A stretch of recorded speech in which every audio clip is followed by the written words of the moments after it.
Bah, j'ai mon œil dans ma main, quoi. Je dis à mon pote Eric, je dis Eric, qu'est-ce que j'ai? Et il me dit t'as plus d'œil, t'as plus d'œil.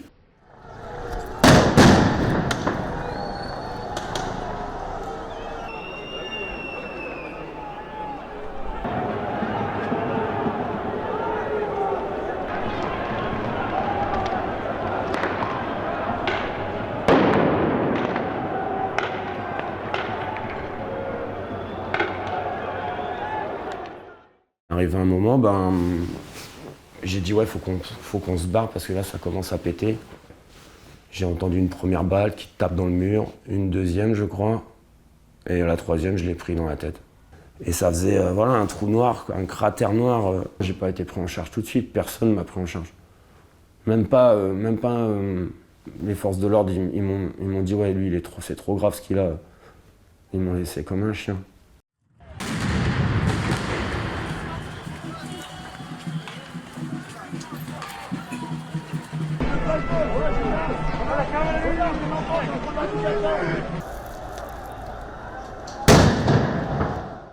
Le chirurgien je le remercie, hein, il m'a fait un bon boulot quand même.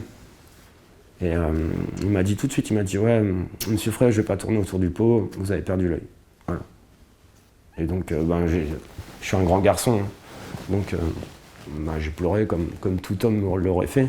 J'aurais pensé qu'ils auraient eu un peu de remords de m'avoir tiré dessus, quoi. Mais même pas.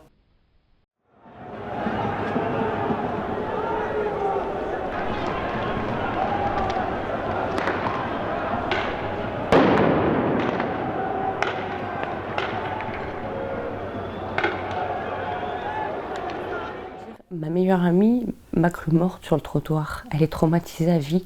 Vous imaginez que ma mère a pensé qu'on allait m'enterrer? Elle est traumatisée à vie.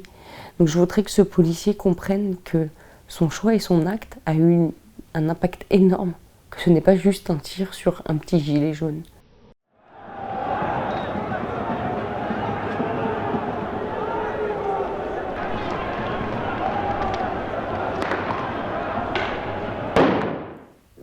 Là ça va, mais quand je me suis vue la première fois dans le miroir, j'ai pleuré, pleuré, pleuré. Je me suis dit, qu'est-ce que tu vas devenir? J'avais le visage complètement déformé, qui ressemble à rien, et je me suis dit, comment tu vas vivre comme ça? Je pensais pas qu'on pourrait me réparer correctement, mais ça a été atroce. J'ai passé une semaine à me demander s'il fallait pas que je disparaisse, limite, quelle vie j'aurais, quoi. Et humainement, je n'ai rien fait. Je n'ai pas insulté de policier, j'ai juste marché dans la rue pour manifester. J'étais clairement visée et tirée dans le visage. C'est pas une balle parce que j'étais assise et je m'en suis pris une, non. C'est un policier qui a décidé de me viser, de me tirer dans le visage. Je suis plus moi-même, j'étais quelqu'un de très coquette, qui se maquillait, qui prenait soin d'elle, faisait ses ongles, tout ça. J'y arrive plus, je mets même plus de bijoux, donc voilà, faut que... À 34 ans, c'est comme s'il fallait que je réinvente une nouvelle Vanessa.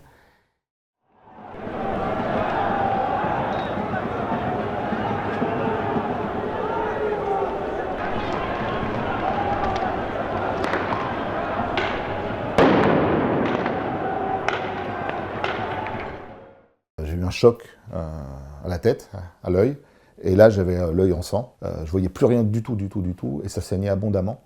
Et pour moi, j'ai dit, l'œil il a éclaté, quoi. C'est absolument injuste. Rien ne justifie que j'ai eu ça. Et vous êtes très en colère. C'est aussi une petite angoisse permanente.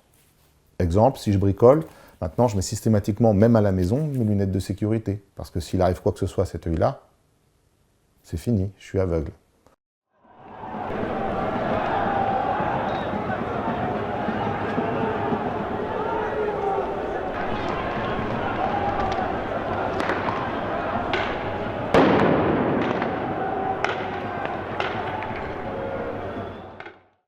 Il y a quelqu'un qui s'approchait de moi dans le couloir des urgences, et il a soulevé ma paupière de l'œil gauche. Et c'est là que j'ai compris que c'était grave parce qu'il a, en fait, il a appelé, il a hurlé, on le prend en charge tout de suite. ITT, arrêt de travail, impossibilité de conduire pendant 6 mois, le temps que ça s'habitue. Visite à l'hôpital toutes les 2 semaines. En fait, non, en gros, c'est bah, c'est assignation limite à résidence, quoi. Même si j'aimerais encore être dans la rue, bah, je peux pas forcément. C'est pour ça que moi je considère qu'on m'a retiré mon droit de manifester, c'est parce qu'on m'a rendu dépendant de soins. Comme énormément de personnes blessées, mutilées, qui n'auraient jamais dû... ça aurait jamais dû arriver. Il y a des prises de conscience temporaires. Il y a des moments où on est assis sur une chaise tranquillement, puis là pendant 10-15 secondes, on va être lucide, on va se dire « Ah ouais, j'ai perdu un œil ».